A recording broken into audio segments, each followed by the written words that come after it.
There are women who don't quite fit the time they were born into. You've met them. Maybe you are one. They walk through life with a quiet gravity, as if carrying something ancient. Something that doesn't rust or fade with fashion.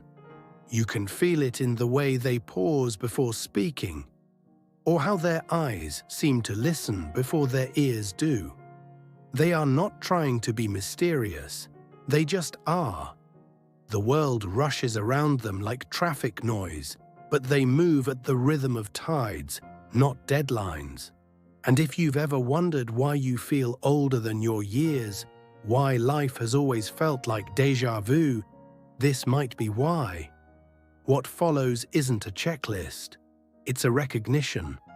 12 signs of the old soul woman. Not things you become, but things that have always lived quietly beneath your skin. 1. The hunger for meaning. She wakes each morning with a question that refuses to leave. What does it all mean? It's not just curiosity. It's survival. While others chase goals and milestones, she chases truth. She can't pretend that another promotion or new outfit will fill the space that asks bigger questions. Her bookshelf is an altar, lined with Jung, Rumi, Clarissa Pinkola Estes, not because she collects quotes, but because she's been searching for a language to describe her inner terrain. Meaning, for her, isn't a luxury, it's oxygen. 2. The memory of places she's never been. She travels and sometimes, out of nowhere, her heart remembers. A stone street in Lisbon, a forest in Ireland, a temple ruin in Cambodia, and suddenly she's crying. Not because of nostalgia, but recognition. As if her bones whisper, "I've been here before." Call it past life, call it archetype, call it the collective unconscious. It doesn't matter, the experience is real. Some places don't just greet her, they welcome her home. 3. Her compassion feels like gravity. For her, empathy isn't an effort, it's her default setting. When someone suffers, she doesn't just understand it, she feels it. She doesn't need to perform kindness or make a scene about her good heart. Her love is quiet, practical, steady, like a candle that doesn't brag about its light. But this compassion is both gift and burden. Because when you sense the collective ache of the world, there's no off switch. Still, she'd rather feel too much than live numb. 4. Calm in the storm. When chaos erupts, others look for her. She's the one who somehow stays grounded, not detached, not cold, just steady. She's seen enough storms to know they pass. Her calm isn't from ignorance, but from deep recognition. This too belongs.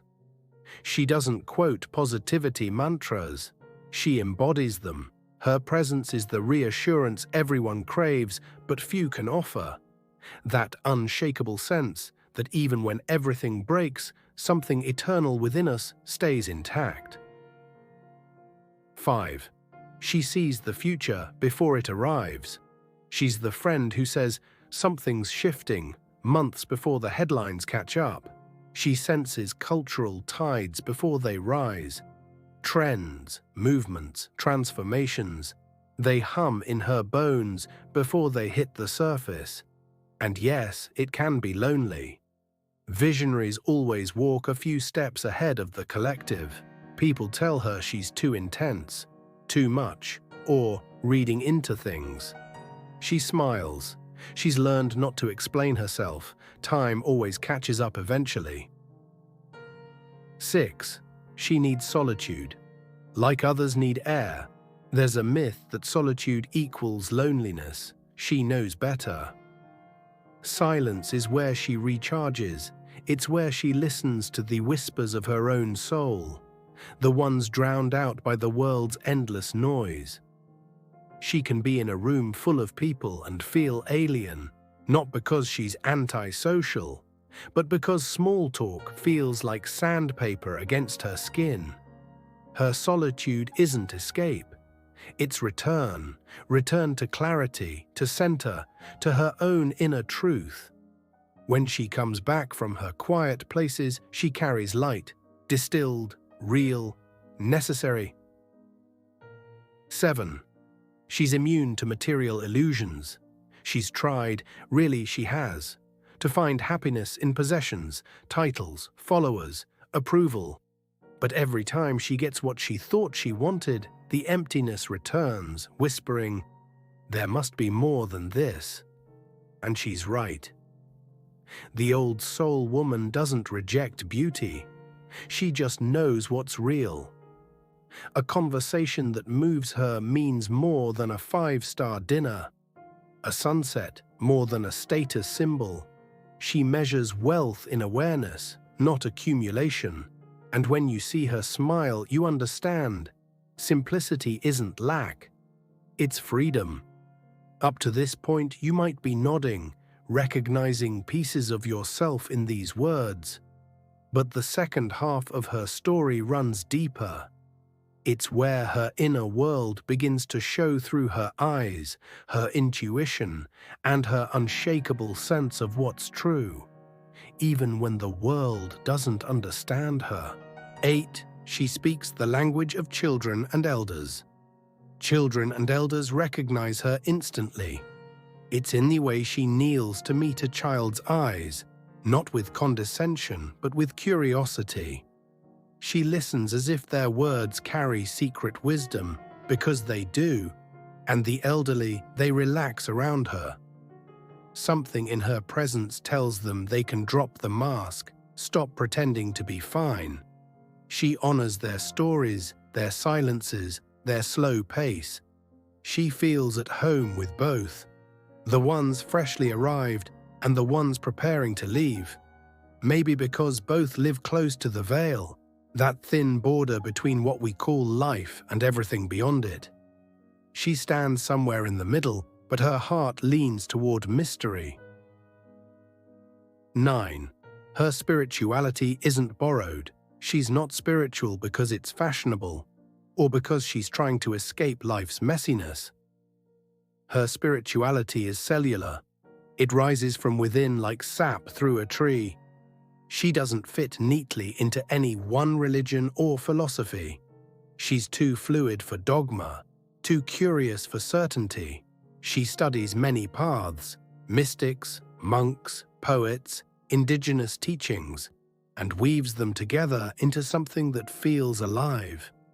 For her, prayer can be washing dishes. Meditation can be watching rain. She knows divinity hides in the ordinary, and enlightenment isn't a lightning strike. It's slow illumination, moment by moment. This way of seeing changes everything. A conversation becomes communion. A loss becomes initiation. Even pain becomes teacher. 10. Her eyes tell stories. Words never could. There's something about her eyes. You can't explain it, but you feel it. That depth, that strange familiarity. It's not the color, it's what lives behind them. You see reflections of things she's endured, things she's forgiven, things she's integrated. Her gaze doesn't just look, it sees. And being seen by her can be both healing and terrifying. Because she doesn't just notice your smile, she reads the sorrow behind it.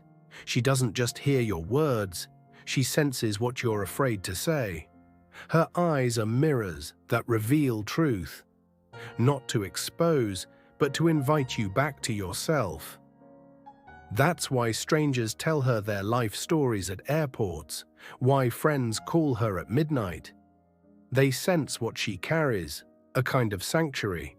She's walked through her own darkness and come out softer, not harder, and that softness is what makes her strong.